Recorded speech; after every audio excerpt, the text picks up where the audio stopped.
Greetings, barbecue family. Welcome to another live episode of the Backyard Smokemaster Barbecue Podcast. I'm your host, Kenyatta Robinson. You can see it there on the screen.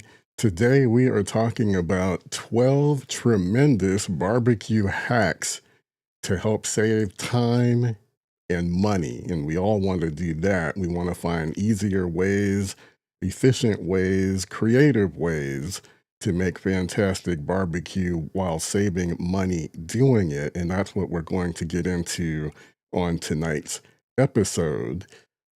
I always like to greet everyone who is tuning in live, and I also invite you, if you are watching live, be a part of the show.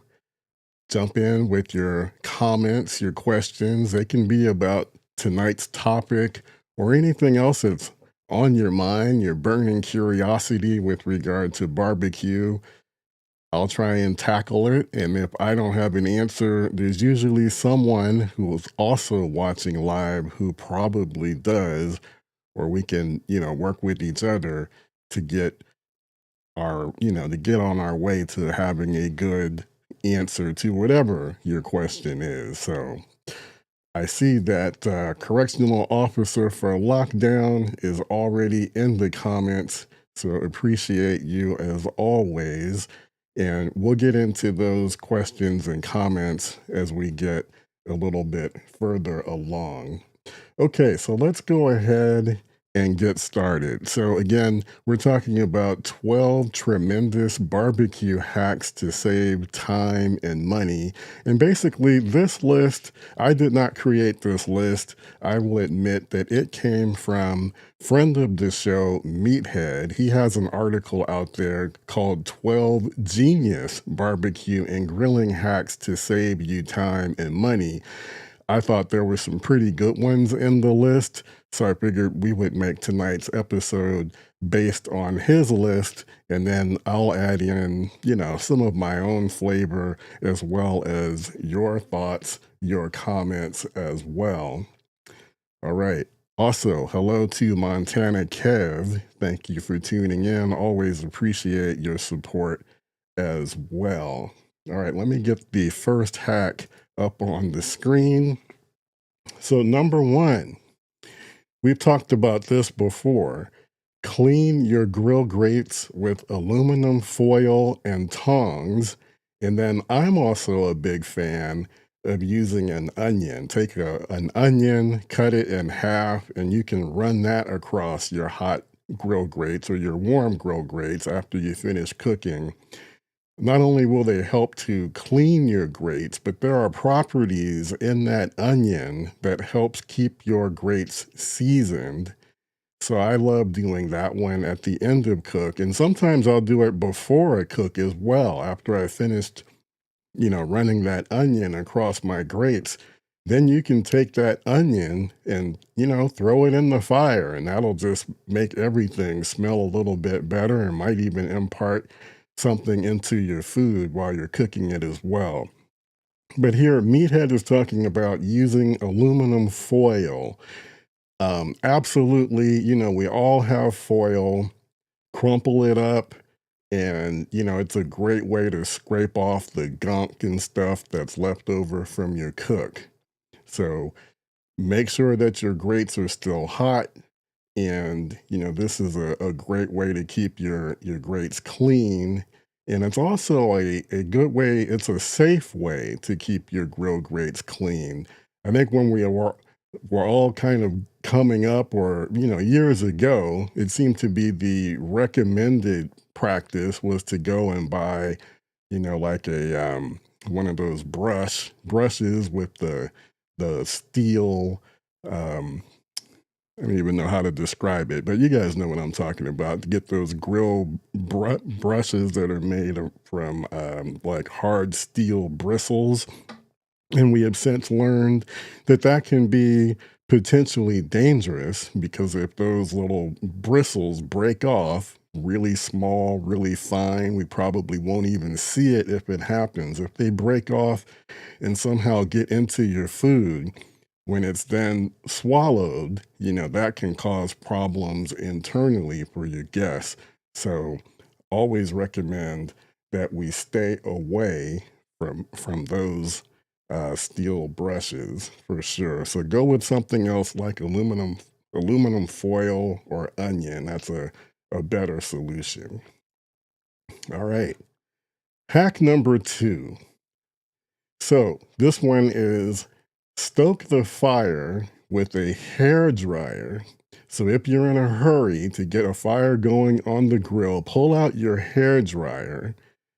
Sounds crazy, but it's like a bellows on steroids. So fire is oxidation, and a hair dryer supercharges the whole process with a constant blast of oxygen, transforming a lame, smoldering pile of coals into a perfect fire in minutes. And also take note that you'll need to have access to an electrical outlet in order to use a hair dryer. Now, okay, now if you're like me, I'm a guy, obviously, I don't have a hair dryer. So this one, I kind of disagree a little bit with Meathead on this one. I get what he's talking about. But for me, a good substitute for a hair dryer would be a leaf blower. And I think a lot of us guys probably have a leaf blower. Works exactly the same way. My leaf blower runs off of, those lithium batteries that you can recharge. So in this case, I don't even have to worry about being near an electrical outlet. Pushes out a nice big gust of oxygen. I think probably even more than what you would get from a hair dryer, and it'll stoke that fire really fast. So in a pinch, I would suggest maybe go with a leaf blower. That's a really good way to get your fire excuse me, get your fire started. Or if your fire, is struggling, it's a good quick way to replenish, the fire if you do have one that is starting to suffer. All right. Also, you guys, as we go through these items, if you have any, hacks, secrets, unique things that you have done over the years, let us know. Put those in the comments and, let's talk about it as well. This list isn't intended to be, the end all be all list. It's really just to kind of help get the creative juices going. So absolutely, if there's some other hacks out there, we definitely want to hear about it and talk about it. Now, this one's pretty good. Number three, use a charcoal chimney for crazy high heat searing.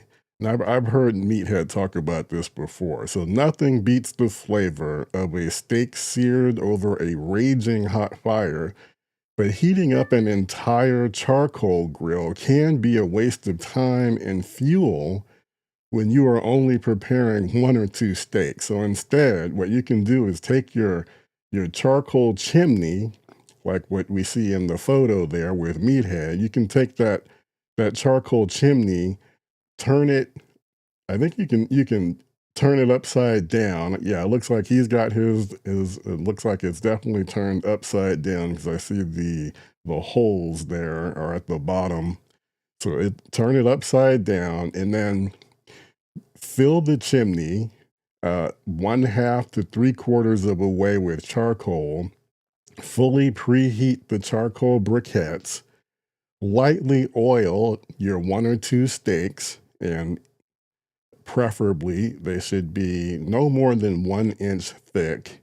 Now, Meathead says season only with salt and pepper. Actually, he says season only with salt. So this is important. He says, do it only with salt because pepper will burn. So that's a tidbit that I wasn't really aware of. But I guess under a extreme high heat situation, pepper is susceptible to burning. So he says, season only with salt Add a small grate to the top of the chimney and then allow the steaks to grill while moving and flipping them frequently, like once every minute, until perfectly seared and cooked to 130 degrees Fahrenheit for perfect medium rare. And that's, of course, we all have our own preferences as to how done we want our steaks to be. But I think this is a great and practical tip. Save on some fuel, get it done pretty quickly. That makes a lot of sense. All right, hack number 4. This one I had never heard of, but I think it's pretty smart, and I hope I can remember it. So number 4, check your propane with a cup or two of hot water. So before your next grill session, you want to make sure you have enough gas in the tank to finish the job. So this is obviously if you're using a gas grill, or maybe you're using a flat top grill, that's run with propane. There's lots of grills out there that are being fueled by propane. So we want to make sure we have enough gas in the tank to get the job done. So what you do is you get a cup or two of really hot water. And here's the trick. So you take that cup of hot water, really hot water, pour it over the side of the tank, then run your palm over the tank from top to bottom. The metal will feel hot at the top where the tank is empty and cooler towards the bottom where it's full of propane. I did not know this. And then you will also see condensation from where there is propane, showing you the propane level in a line between empty and full. So to me, this is pretty ingenious. I'm curious if any of you guys had ever heard about that hack. Definitely think that is a good one. Okay, let me get into and see if we have any comments. We're going to start though. We're going to start and give the preferential treatment when it comes to the comments to those who are part of the Backyard Smokemaster Society. All right, so that is the free barbecue community that I'm running. It's a lot like, those barbecue groups that you might find on Facebook, but it's strictly for the society. No distractions, none of the little silly dance videos and whatnot. And it's a community, a supportive community, just like what we have going on during our podcast. We keep the conversation going all week long.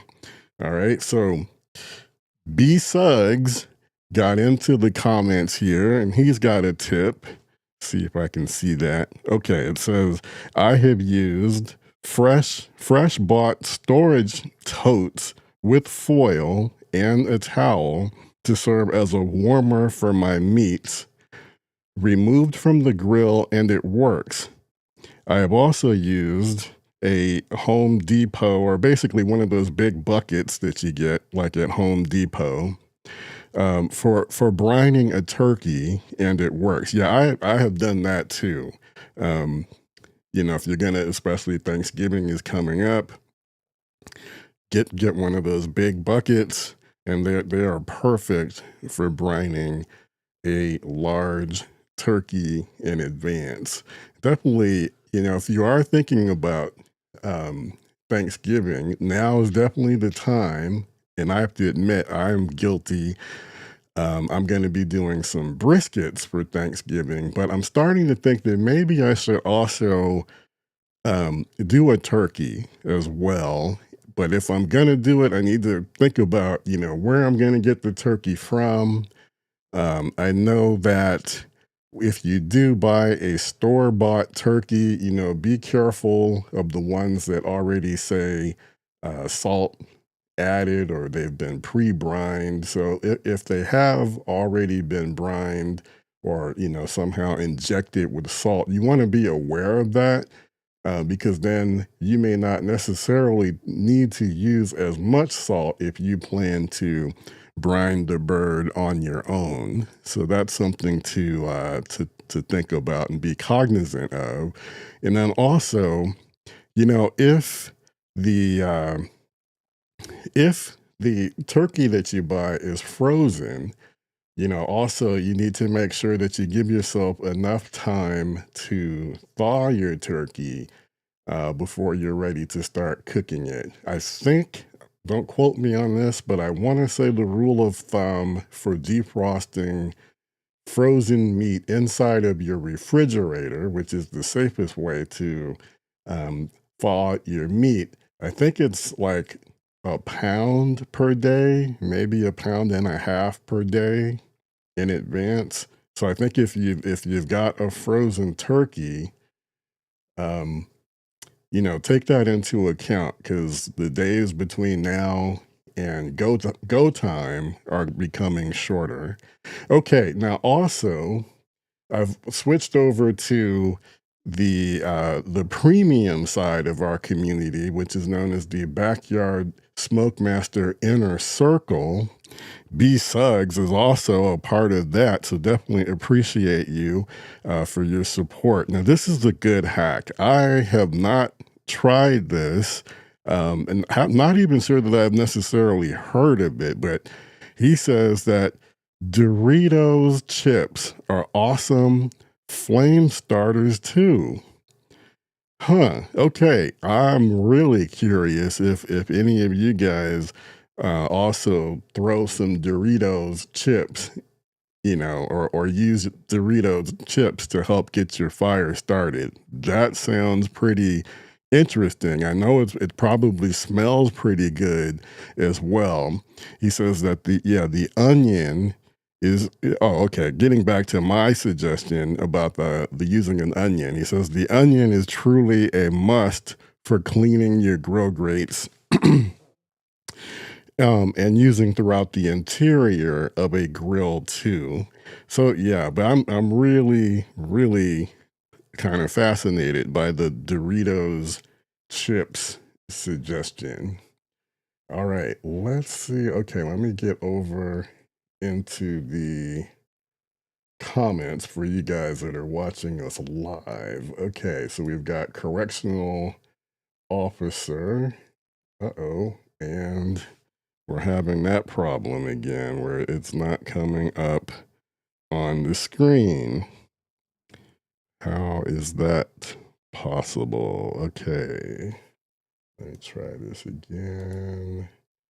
I don't know why that's not working. Okay. All right. Well, okay. My comments are not working tonight. So that is very disappointing. Okay. But I'll just read them. And I know you guys that are watching on YouTube, you should be able to see these comments as they come in. So, correctional officer said, "Good evening to everyone. Welcome back. Great to be able to tune in to the awesome grooves of the Hammond organ." So, that's a tip of the hat to the music that we use to open the show. Montana Kev said, "Hi to everyone." Let's see. Okay, Montana Kev has a suggestion. He says, if you use I think he says if you're using butcher paper, right? Because he says if you use wrap paper for your brisket, you can bunch it up and start a fire with that because of all the fat in the paper, right? That's right. Yeah, if you use butcher paper to wrap your brisket, hang on to that paper. Don't just toss it because you can use that as well as an excellent way to get your fire started, just as Montana Kev says, because that paper is going to be soaked and it was soaked in the fat.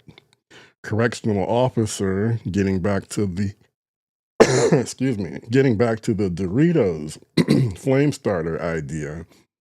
He says it was given to him by an individual that I was in charge of monitoring. Doritos and honey buns are a staple of jails and prisons.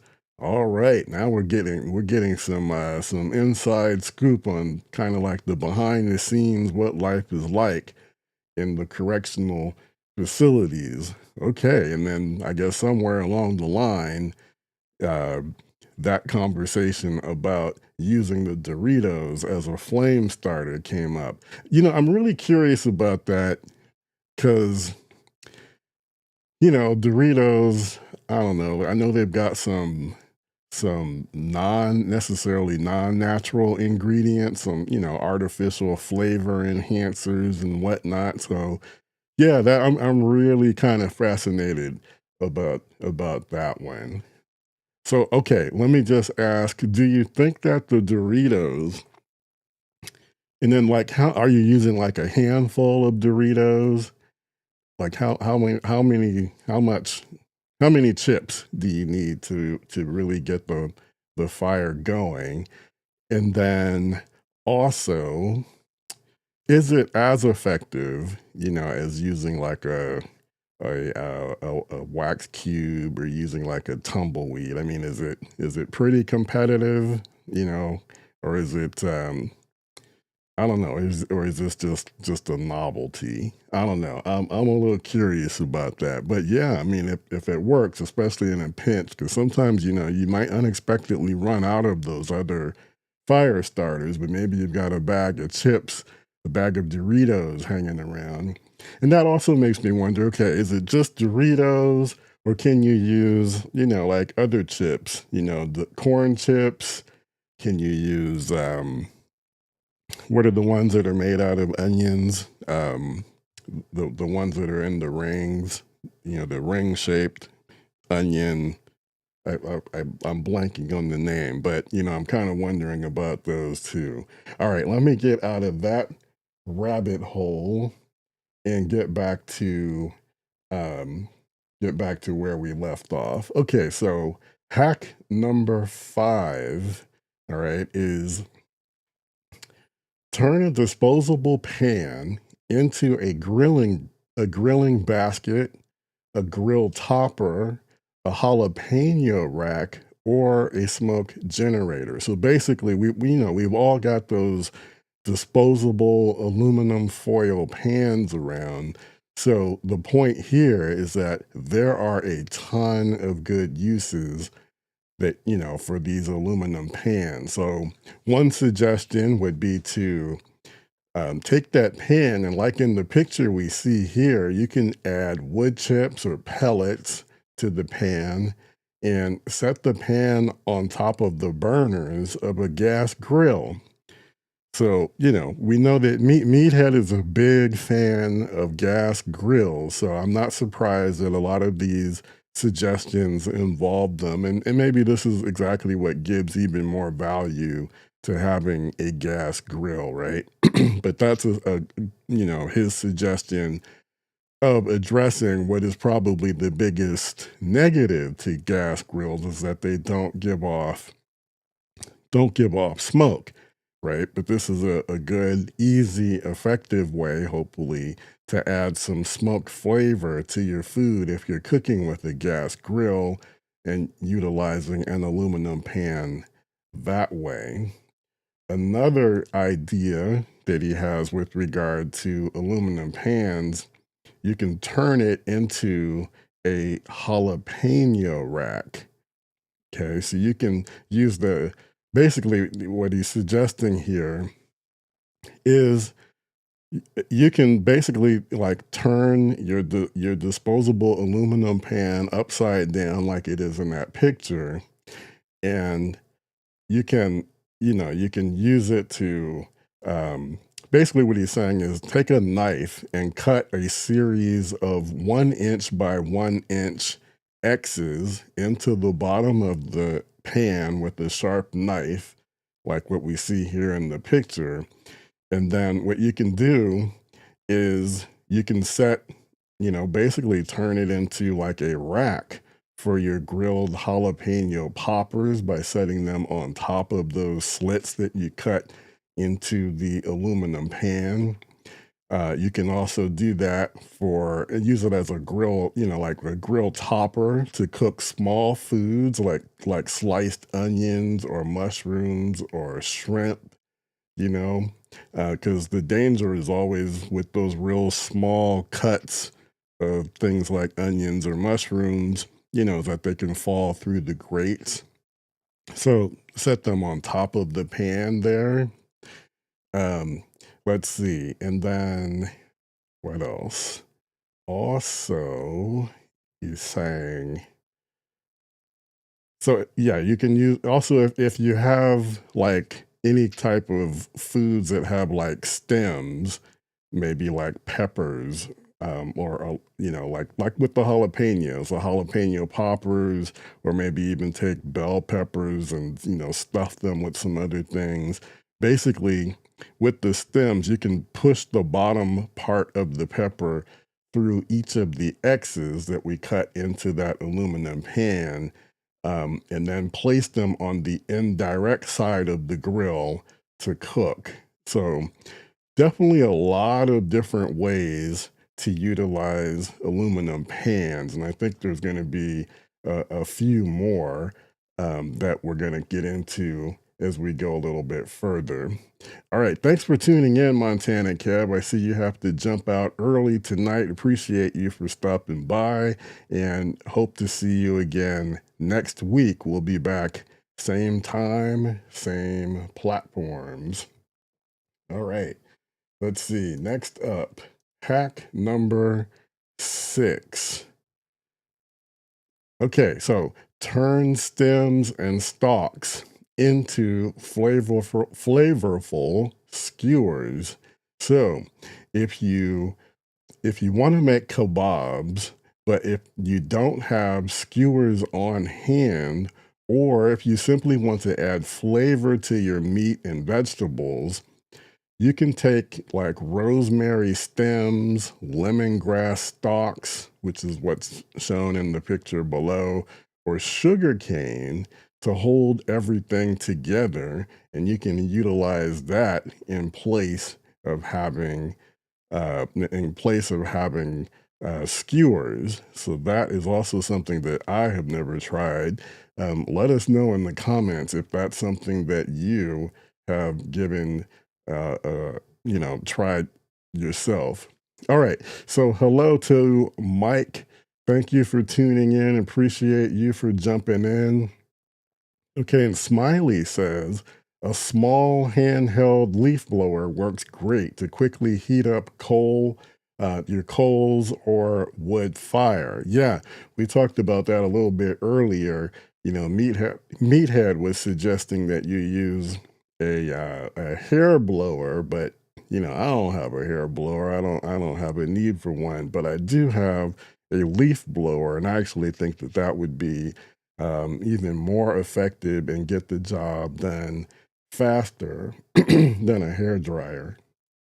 So that's a great suggestion. Thanks, Smiley. Keep those suggestions coming. All right, hack number 7. I thought this one's pretty good because I do get this question a lot with regard to fish. So fish can be tricky to cook on the grill, and what you can do is you can actually avoid having your fish stick while also imparting great flavor by placing a single layer of sliced oranges, lemons, limes on the grill grate, and then cook the fish directly on top of the citrus. And then another thing that you can try, and this is pretty interesting to me, is Meathead says another great technique is to coat your fish with mayo. So mayonnaise is mostly oil and it has almost no impact on the flavor of the fish, but it does a good job of keeping the fish from sticking. So that might be something worthy of considering as well. And correctional officer says that this particular hack is great. He's started using it as a practice for salmon and it works. All right. I have not tried it. I think I had heard Meathead reference this before, maybe when he was on my podcast. I'm going to give this a shot too, because, I have to admit, mostly when I do fish, I mostly have been smoking my fish for exactly this reason, keeping it from out of concern of having it, stick to the grill grates. But I'm thinking if you want to actually grill your fish, these hacks will be, perfect. So I'm definitely going to try the um, the mayo trick. Um, and I've also done like salmon over like a cedar plank. I've done that. Soak the plank first and then put it on the grill. That works pretty good. That works pretty good too. Okay, hack number 8. I like this one too. Create your own secret sauce by doctoring a store-bought sauce. So, making your own barbecue sauce, it sounds fantastic, right? We all want to do it, but it does take some time. And, unless you've already kind of got it, got your recipe down and nailed, it's going to take a little bit of trial and error. It takes time. So instead, this hack basically says you can create your own secret signature sauce by taking a bottle of store bought sauce and adding ingredients such as fruit juice, fruit jellies or jams, dried spices such as smoked paprika or chipotle, coffee, or melted butter, because melted butter adds richness. So, add your secret concoction to the store-bought sauce, heat it up, allow it to reduce to the consistency that you want, and then chill it until ready to serve. So curious, how many of you guys out there are making your own sauce? And if you are, I mean, are you doing it completely from scratch, or are you using, this type of a technique, or have you used this technique before? And if you have used this technique, come on, give us the shortcut. Like if you're using a fruit juice, what type of juice are you using? I'm thinking I'd probably go with apple juice, but that's just me, but curious. And then, if you're adding some dried spices, do you have any favorites? I'll give you one of my secrets, for creating, and I'm trying to create my own signature rubs and things like that. I do like to use smoked paprika instead of regular paprika. Maybe it's just me, but I'm kind of thinking that the smoked, I like the idea of just, adding just that hint. And maybe you can't even detect it, but in my mind, having the paprika, that has gone through that smoking process, just it sounds good to me, and I think it's going to add a little bit more depth of flavor and richness. So curious to know if you guys, if you are making your own sauce, let us in on, what's your secrets, like what are your secret ingredients. We'll just, share that amongst ourselves. The folks who are eating your food, that they'll never know. All right, hack number 9. This is important.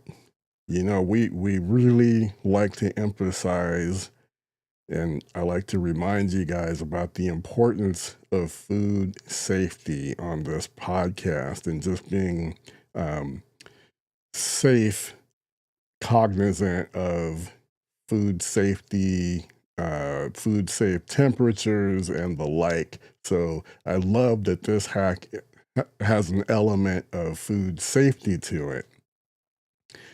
Separate the raw and the cooked. So it's not a good idea when you find yourself having to rush grandma to the emergency room after your cookout. So you want to minimize trips back and forth from your indoor kitchen to the outdoor, to your outdoor barbecue. And here's another one of those hacks where aluminum foil comes to the rescue again. So in the kitchen, take your cutting board or your sheet pan, line it with foil or plastic wrap, and then what you can do is you can put your raw, rubbed, marinated, or brined food on the foil lined board or pan to carry the food out to the grill. Once the food is on the grill, crumple up that dirty foil or plastic wrap and just toss it in the trash, and then keep the cutting board or the sheet tray outside to use for transporting back in your cooked food. So I think this is pretty ingenious. Now getting back to hack number 8, which was creating your own sauce by doctoring up a store-bought sauce, and I was asking the question, what are your secrets? Like if you're doing up your own rub or your own sauce, what are some of the secret ingredients that you use? Correctional officer is brave enough to say, he says that hack number 8 is something that I have been doing for making my rubs. And what he does is he tries to jot down the ingredients to help him remember. Yeah, that's an absolute. That's an absolute. If you are going to take on, the exercise of trying to create your own rub or your own sauce, and just in general, I'm a big advocate of having a notepad nearby, or use one of those note apps on your phone. Take notes. Take notes about what's happening, things that you observe during your cook, that you want to remember for next time, tweaks that you think of, that light bulb goes off, just jot it down. And then, yeah, if you're making your own rub or your own sauce, write it down. Write down the ingredients, write down the quantities. Um, if you're doing a sauce, maybe, write down like temperature, are you putting your sauce together? Was it over low heat, medium, low heat? Write those things down, so that it will help you the next time, so that you can, emulate what you already did before, or if necessary, you can make some tweaks to it. So that's, thanks for help trigger, that reminder. Hack number 10, no basting brush. You can use fresh herbs instead. So if you planned on basting your meat with a flavorful liquid or sauce but don't have a brush, simply take a few fresh herb sprigs and tie them to the handle of a large wooden spoon with butcher's twine to create an aromatic mop. Rosemary branches work best, but thyme, oregano, and sage, those work great too. And I think this is a good, especially as we get closer to Thanksgiving, if you are planning on smoking that turkey, don't forget to include the aromatics as well, like the rosemary, and thyme. So those flavor enhancements. Remember smoke, and those aromatics. Treat them like an additional ingredient to help enhance your turkey.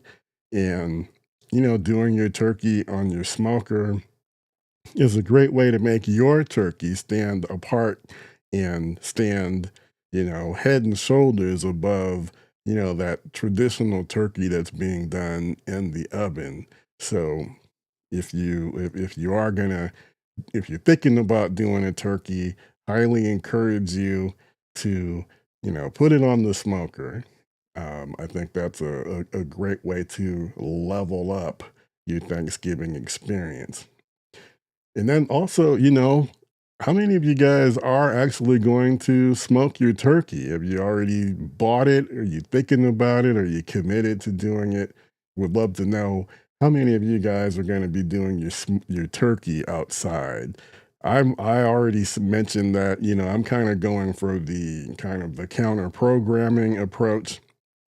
I'm committed. I'm doing some briskets for Thanksgiving, but I think I will still also do a turkey as well, just because I don't do turkeys often, um, and I want to get the practice in. So I think I am going to do a turkey, and I just have to decide, which cooker to use. Off the top of my head, I'm kind of leaning Weber Summit Kamado because the ease of use definitely has the headroom necessary. So I'm kind of leaning Summit Kamado. So curious to know if you guys are going to be doing a bird this year for Thanksgiving. Okay, actually it says hack number 10, but it should say hack number 11. All right, so for hack number 11, double the skewers to help keep your food secure. So, skewers are a great way to grill smaller foods like cubed meat, mushrooms, chopped vegetables, and shrimp. And putting them on the skewers, basically, one of the advantages is that they create individual servings for guests, but then having them on the skewers also minimizes, and I don't know about you, but this has happened to me. It also minimizes the amount of food you have to manage while ensuring that nothing falls through the grates. I feel like every time I do try to use skewers, there are always some food casualties with something falling through the grate. So unless you're using really broad, flat skewers, individual of pieces will also tend, and this happens to me a lot. Those individual pieces where you go to turn them, flip them, and then the food on the little small skewer starts to rotate. Hate when that happens. So the hack here is to prevent spinning. Thread a second skewer parallel to the first one, and it will hold the food firmly in place. So I think this is a really smart hack. Okay, getting back to that turkey question, correctional officer says that his wife has instructed him that he will be smoking a turkey along with a roast, and then so that's this is funny to me that you've been told, assigned, instructed by the boss, that you'll be smoking a turkey along with the roast. All right, so like I mentioned earlier, have you formulated your game plan for this turkey? Because I think the pressure's on, right? If this is your job, I assume you probably have some guests coming. Your wife is going to be talking it up, right? We're smoking a turkey this year. Come on over. All right, so you got to make sure you nail this thing. So please do not wait until just a couple of days before Thanksgiving to start thinking about, how you're going to do this turkey. I know you mentioned, using like one of those big buckets that you can get like at Home Depot to brine your turkey. But yeah, is it gonna be have you ordered the turkey or are you just gonna buy it at the store? Um, yeah, are you gonna dry brine or are you gonna wet brine? Since you talked about the bucket, maybe you're gonna do a wet brine. If you do the wet brine, see, I would suggest also if you do a wet brine, give yourself enough time after the turkey has brined, and maybe you're gonna brine it overnight. Also, give yourself time and space, to let the turkey then, to dry out. Maybe put it in the refrigerator for another day or at least half a day to give that skin time to really get dry because it's the same issues that we experience when we're doing chicken is you don't want the turkey to have, that really, the skin to be really rubbery. We want to have good bite through flavorful skin on the turkey. So that would also be a suggestion that I have. So definitely give that some thought. Mike says he's going to be doing smoked turkey and a smoked ham. All right. And then correctional officer also says that he's going to be doing, let's see, he's going to be doing smoked Cornish hens too. Ooh wee. All right. So you're doing a roast, a turkey, and some Cornish hens. All right. So you are going to be doing a lot. Very busy. And he says that his wife is already prepping the home and has a designated area for tables, etc. I'm going to do a 48-hour wet brine too. All right. So thumbs up, thumbs up to correctional officer because he does seem to have a game plan in place. Mike says he's also doing a 48-hour brine too. All right, I love it. I love it. So you guys are getting the game plan together, because yeah, the cooking process starts way before the turkey lands on your grill, on your smoker. So you guys have the plan together, and then yeah, envision the whole process. And if it's your first time, tackling a turkey, I would suggest think about it. And this is the same for if you're doing a brisket or a pork butt, any cook that's going to take many hours, but especially in a situation where, you're going to be having guests.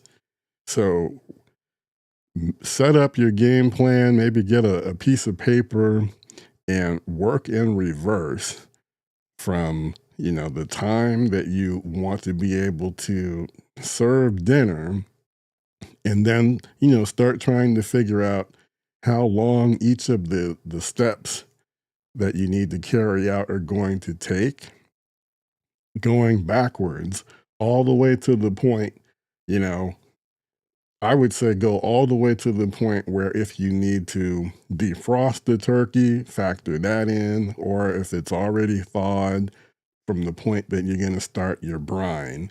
um, maybe that would be your first step. But yeah, work backwards, calculate all those steps, and then maybe even give yourself a little bit of, build in some extra time for those unexpected things that happen.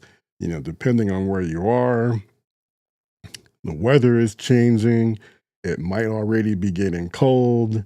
Might take you a little bit longer to get that smoker up to temperature, or it might be, who knows, it might be windy. We know wind can play havoc.